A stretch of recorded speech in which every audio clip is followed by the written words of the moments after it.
근데 어렵기는 해요. 숙제 네. 간단한 원래 이거 숙제야? 연대사적 숙제야? 연대사적으로다가 다 연도와 이거를 정리해오라고 하려고 했는데 그러면은 다 결석할까봐 안 하는 거예요. 어? 네? 아수르가 오늘 화가 나셨어요? 왜 화가 나서 누가? 개새끼들이야 나한테 다 와가지고 그걸 했잖아요. 그리고 딴 여자 건드리고 치라고 또 온다 그래고 지랄이요. 그랬어요. 나 자는데 건드렸대요. 아유. 그 족같은 싫어. 새끼들 지랄이요. 평안을 알지어다. 저기 다 성경 말씀에 나오는 게 아닌가 보다. 다 나옵니다. 36장 37장 나와 있는 것만 한 겁니다. 나와 있는 것만. 이사야. 네. 근데 오는 말씀을 쓰라고 했어. 분명히 거기에서 말씀에서 분명히 장절 수를 말해줘도 다 다르게 옵니다. 한 번도 같이 온 적이 없어. 어디 잘했다고 떠들어. 주여, 병신 같은 거. 오직 예수 그리스도만이 이 자리에 임재하십니다. 아멘. 우리 은혜 성도님 아멘.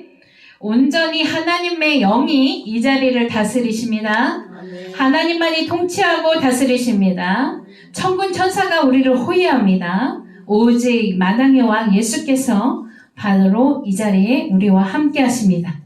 그러니 어느 것도 두려워하지 마시고 물러서지 마시고 평안한 가운데 승리하는 우리 모두가 될 줄로 믿습니다. 아멘. 지난 시간에 32장까지 했고요. 오늘은 구약 부분이었던 33장에서 39장까지 마무리할게요. 좋지요? 네. 구약 끝나고 제가 프린트물 내주고 유인물 내주고 그리고 같이 PPT 보면서 1장부터 39장까지 다시 정리해 드릴 거예요. 그러니까 너무 어려워하지 마시고 어려우라고 공부하는 거 아니에요. 그쵸? 네. 스트레스 쌓이라고 하는 게 아니고 정말 이사야 말씀이 어디 가도 내가 막 말하고 싶어서 견디지 못하는 그러한 것들이 되어야 돼요. 제가 처음에 어려서 빌립보서를 제일 먼저 강의를 시작했어요. 왜냐하면 목사님의 강의에서 빌립보서에 그렇게 은혜를 많이 받았어요. 그러니 누가 뭐를 해달라면 다 빌립보서만 하는 거야. 어딜 가도 빌립보서. 그러다 갈라디아서 이러다가 하나님들도 구약만 한다든지 어려서부터 훈련을 통해서 또 하나님께서 주시는 말씀으로 신약 구약을 다 강의할 수 있게 하셨더라고요. 어느 거 하나도 우리 안에서 되어지는 것들이 우연히 없습니다.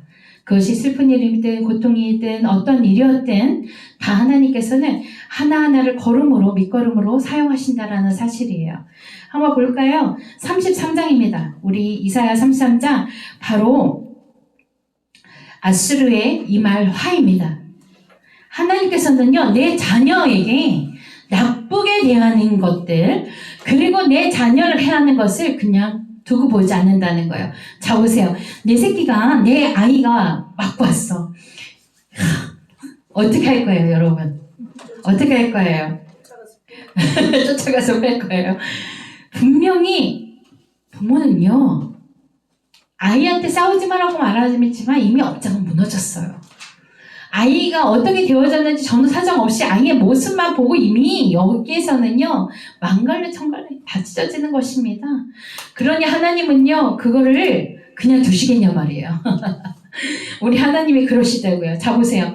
아수르의 이 말 하가 오는데요. 1절에 화 있을진저 너 학대를 당치 아니하고도 학대하며 이렇게 나와 있습니다. 12절에 민족들은 배에서 불에 사르는 가시나무 같으리이다 이렇게 말하고 있습니다.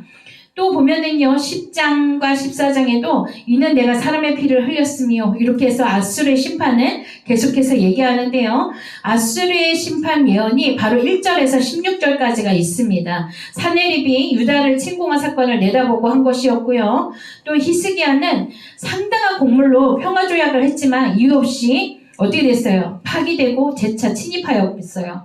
또 평화조약을 파기할 아수르의 행태를 예견하고 있고요. 재침공은 결코 성공하지 못할 것을 또 예언하고 있습니다. 예언은 반드시 성취로 이루어진다라는 사실이에요. 예루살렘에 평화가 옵니다. 17절에서 24절로 나누세요. 17절에서 24절까지는 평화를 이야기하고 있어요. 사네립의 침입이 있었고 조약에 파기되고요. 재침입이 있었지만 하나님이 도우셨어요. 아수르가 역사의 장에서 완전히 사라질 것을 예언했고요. 이 부분은 천년왕국을 예표하는 부분이기도 해요. 그래서 요한계시록 20장에 이것이 기록되어 있습니다. 아수르의 임할 화를 보면서 하나님은 반드시 갚아주리라 라고 하시는 말씀을 이루어 주신다는 거예요. 내 새끼를 건들다니 이렇게 말씀하시는 거예요. 그러니 여러분 당당하십시오. 당당해야 돼요. 네, 어떤 거 하나도 우리를 해할 수 있는 것이 하나도 없다라는 거예요. 제가 어려서부터 작은 거인이라는 별명이 있었어요. 너무 작았잖아요. 제가 너무 작았는데 그런데도 불구하고 아이가 늘 당차. 늘 당차고 뭐를 하러 가면 할지도 못하면서 제가 할 수 있어요. 제가 할게요. 먼저 소리치고 봐. 그 다음에 이건 어떻게 하는 거지? 보는 거예요. 우선 할 수 있다고 큰 소리 치는 거예요. 그리고 기도하는 거예요. 하나님 이거 어떻게 하는지 몰라요. 그러면은 그때마다 저희가 했던 방법은 정직이에요. 제가 할 수 있어요. 할 거예요. 그런데 어떻게 하는 건가요? 물어보고 배우고 또 하고. 그러면 그 다음에 시키면 반드시 해냅니다. 예, 두 번째는 반드시 해내요. 유단강이에요? 네? 유단강이 뭐예요? 무슨 자예요? 네, 우리 전도사님 도와주세요.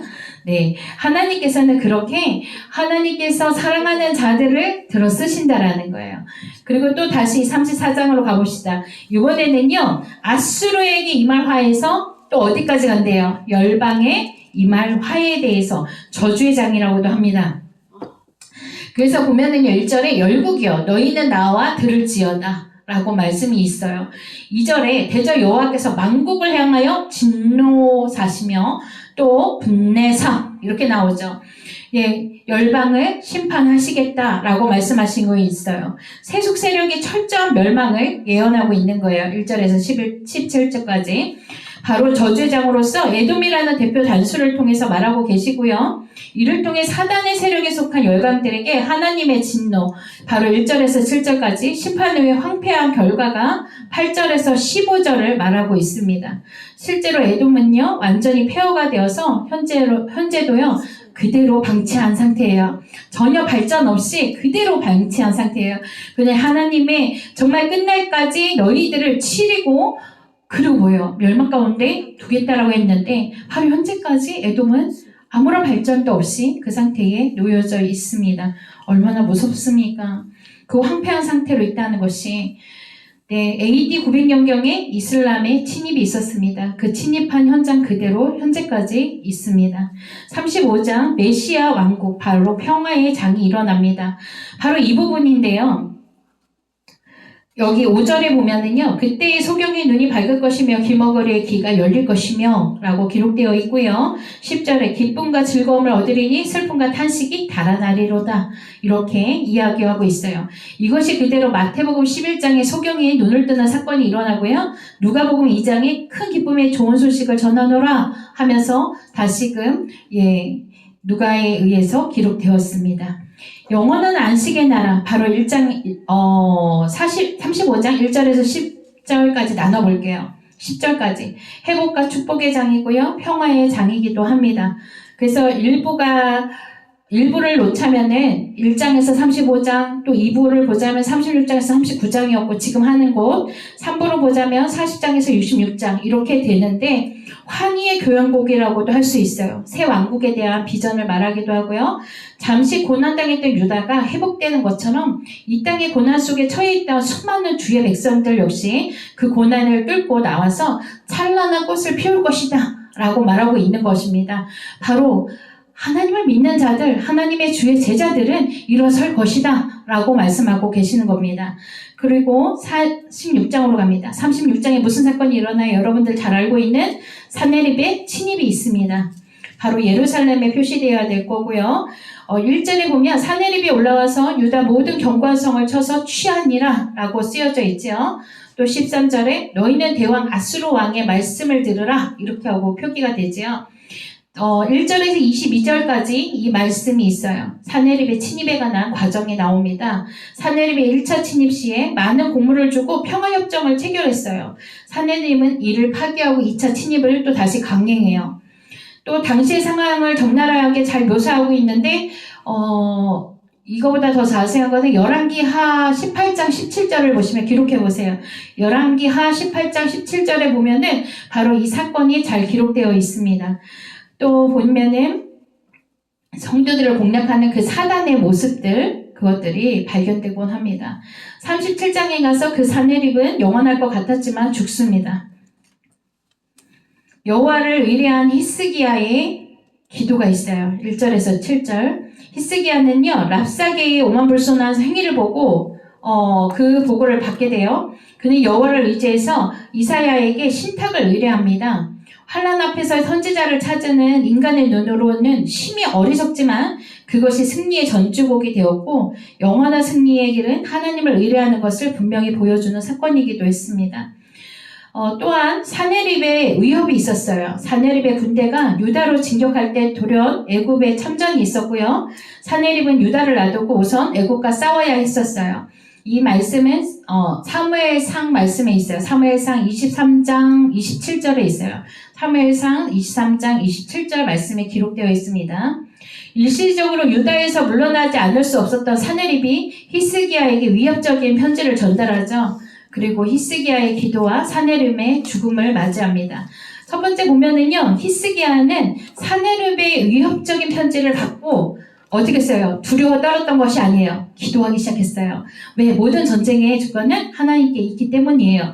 그래서 하나님 앞에 의뢰하는 기도를 올려드립니다. 14절에서 20절까지 말씀이 그렇습니다. 또 21절에서 20절 말씀을 보면은요, 이사야는 결단코 사네립에 정복되지 못할 것이라고 여겼어요. 하나님의 역사로 인해 18만 5천 명의 아수르 군대가 괴멸했습니다. 어마어마한 거예요. 18만 5천 명의 아수르 군대가 그냥 무너진 게 아니라 괴멸했다고요. 괴멸. 하나님께서는요, 어느 거 하나도 그냥 흘려듣지 않으시는 거예요. 주의 백성들의 소리에 귀를 기울이시는 거예요. 사네립 역시 자신의 아들들에 의해 살해당하죠. 역사는 하나님의 것이고요. 예언은 성취되었고 악인은 비참한 죽음을 당한다는 거예요. 악인이 누구예요? 바로 하나님을 떠난 자, 하나님 없이 사는 자, 자기가 주가 되는 자들을 이야기하는 것입니다. 38장에 히스기야가 병에 걸립니다. 1절에 보면 그 즈음에 히스기야가 병들어 죽게 되니 2절에 히스기야가 얼굴을 벽으로 향하고 여호와께 기도하여, 그래서 하나님 앞에 히스기야가 낫을 벽으로 삼고요 향하고 심히 고통하면서 하나님 앞에 기도하는 모습들이 그려집니다. 히스기야가 병들었다가 회복되어지죠. BC 704년에서 703년 사이에 일어난 왕하 20장의 사건이 바로 이 자리에서 이루어지고요. 36장에서 37장보다 좀 앞선 사건이기도 해요. 39장을 소개하기 위해서 삽입한 그 삽입장이에요. 이 38장은. 36장에서 39장을 연대순으로 보자면 실제로는 이렇게 해야 돼요. 잘 적으셔야 돼요. 38장, 39장, 36장, 37장이 돼야지 연대순으로 맞아요. 네. 이때는요, 사건 순으로 나열하다 보니까, 이렇게 들어왔는데, 연대순으로다가 그대로 정리하자면 38장이 제일 먼저, 39장, 36장, 37장. 이렇게 읽으면 여러분들 스토리가 이어져요. 이게 스토리가 너무 길다 보니까, 말씀이 너무 길다 보니까, 찬양이, CCM이 이사야 말씀으로다 찬양이 정말 많이 나와 있어요. 그리고 여러분 말씀을 받을 때에도 이사야 말씀을 정말 많이 받아요. 그쵸? 근데 말씀을 구절을 섹션으로는 많이 알고 있는데 66장을 통괄해서 보라고 하면 어려워요. 그쵸? 왜냐면 말씀이 어디서 끊어지는지를 몰라. 연대순으로 안 보기 때문에 그래요. 그래서 다음 시간에 연대표를 같이 할 건데 연대순으로 봐야 돼요. 그래서 원래 연대순대로 한다면은 38장이 제일 먼저고 39장, 36장, 37장 이렇게 기록되어야 되기 때문에 여러분들 읽을 때 이 연대순으로 다시 읽어보세요. 그러면 이해가 될 것입니다. 그래서 죽음을 선고받고 몸부림치는 히스기야였고요. 하나님의 자비가 임하고 히스기야의 생명을 하나님께서 응장시키면서 하나님 앞에 감사로 드려지는 모습이 나와 있습니다. 39장 구약 부분이라고 말했던 오늘 수업의 마지막입니다. 히스기야의 실수가 있어요. 하나님께서 은혜를 부어주실 때에 사람들의 오만방자함이 없어야 돼요. 은혜를 내려질 때에 그 은혜가 은혜인지를 알아야 돼. 은혜는 뭐예요? 위로부터 아래로 내려오는 거예요. 아래에서 솟아나는 것이 아니란 말이죠. 그쵸? 내가 무엇을 해서 잘해서 그것을 상으로 주는 것이 아니라는 거예요. 그런데 그것을 자꾸 잊어버려요. 예루살렘에 바벨론 사신이 들어오는 부분인데요. 바벨론의 침입이 시작되죠. 침입의 예언이 들어옵니다. 기록 연대는 대략 BC 701년이에요. 사내리 1차 침입 때 그 이전으로 추정되고 있고요. 바벨론 사신의 방문 목적은요, 바벨론의 집에서 벗어나기 위해서 반아수르 정책을 주도한 이들에 대해서 경각심을 주려고 시작되었습니다. 그런데 하나님께서 자 보십시오. 사람들에게 히스기야와 동맹을 맺기 위한 것으로 추정하고 있지만 하나님이 다 예비하신 사건들임을 알아야 돼요. 전쟁도요, 하나님께서 반드시 다 모든 것 가운데 예정되어 있었다는 것을 기억해야 돼요. 네, 이미 예언 속에 바벨론의 침입이 있을 것을 알았잖아요. 우연히 이루어진 것이 아니라는 거예요. 그래서 하나님께서 그 전쟁을 통해서 깨닫게 하시는 거잖아요.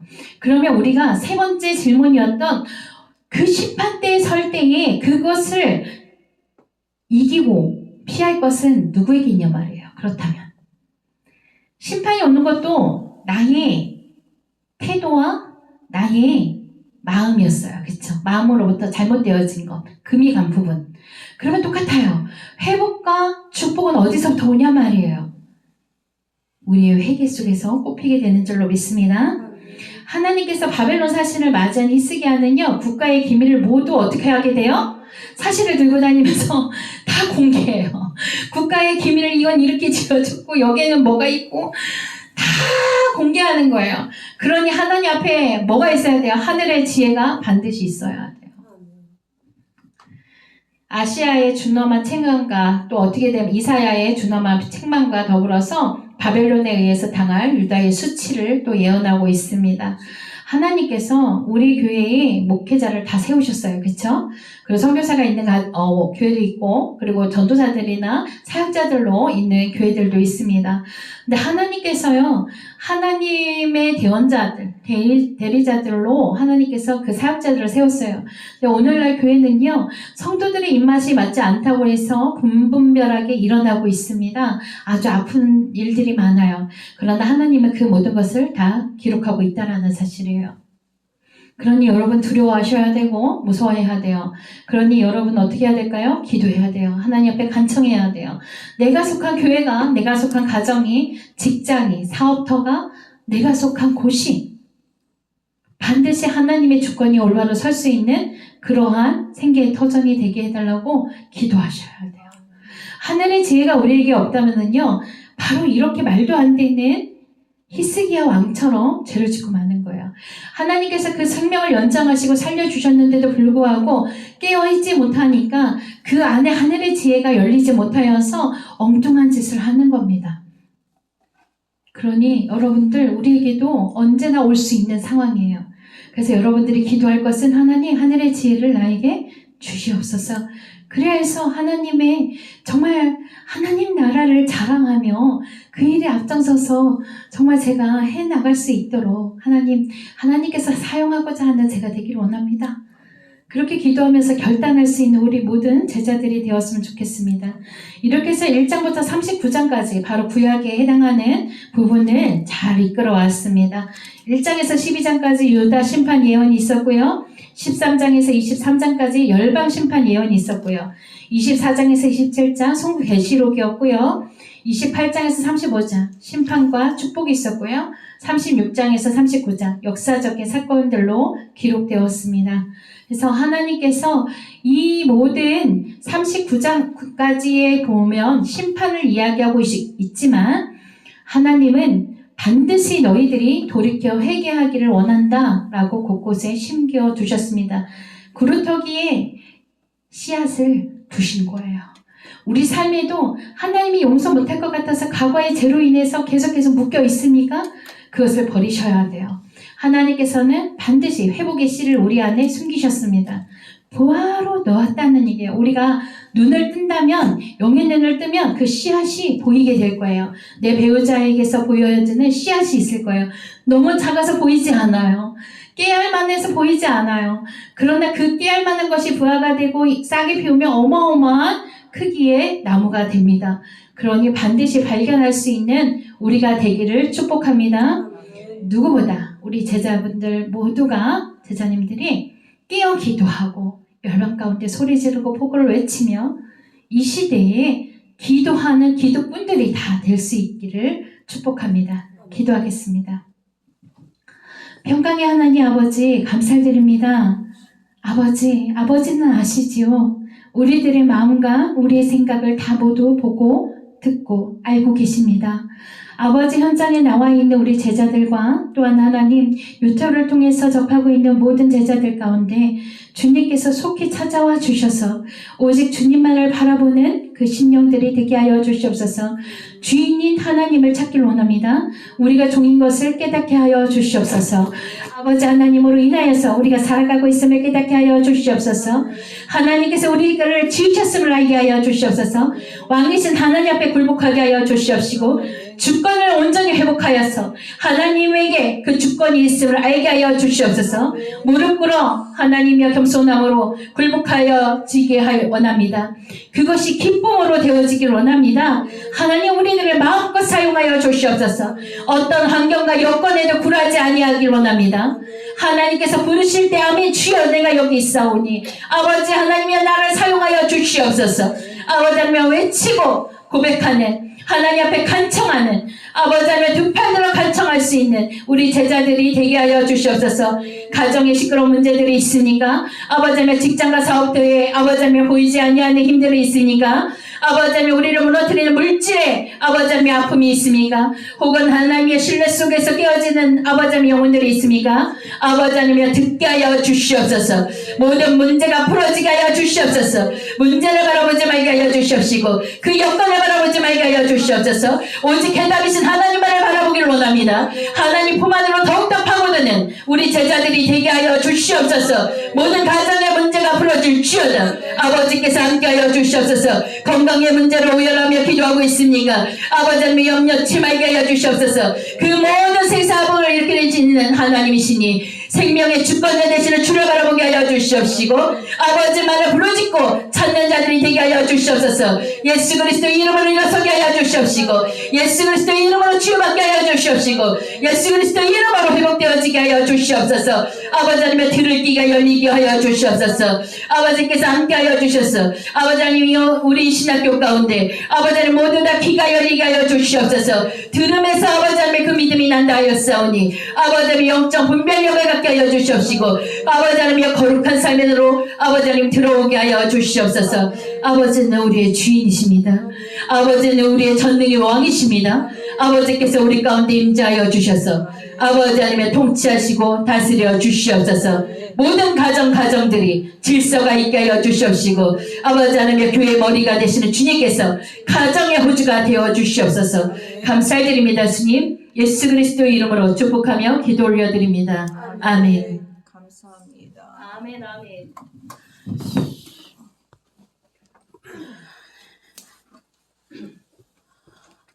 수업 중에 최대 역사에 제일 일찍 끝났어요. 감사합니다.